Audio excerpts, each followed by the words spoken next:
পরিবেশটা খারাপ মনে হলো না, যেরকম থাকে। তবে অন্যবার যেরকম দেখা যায় তৃণমূলের একটা দাপাদাপি থাকে, বা বিজেপির একটা দাপাদাপি থাকে, সেটা এখনো পর্যন্ত আমার চোখে পড়েনি।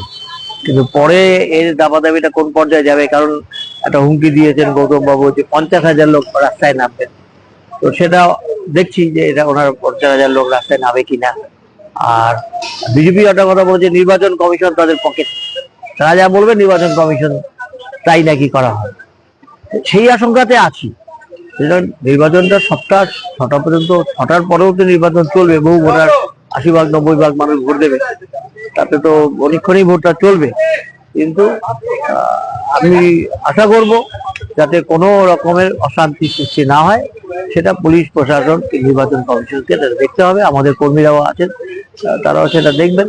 আমরা শান্তিতে মানুষ ভোট দেখ, নিজের পছন্দ মতো ভোট দেখ, সেটাই আমরা চাই। কমিশনের ভূমিকা এখনো পর্যন্ত কি মনে হচ্ছে?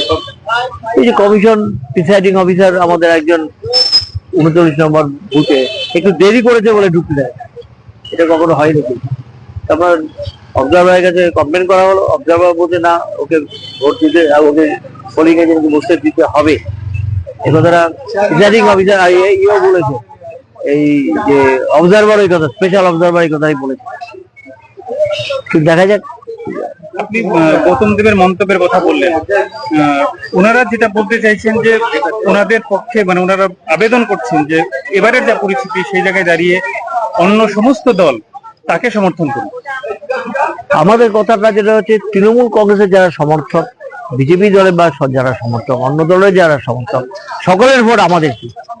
কারণ রাজ্যের মানুষ বিজেপিকেও চায় না, রাজ্যের মানুষ তৃণমূলকে, একমাত্র মানুষ চায় বামপন্থীরা ফিরে আসুক, লালকে ফিরে আসুক, এটাই মানুষ চায়।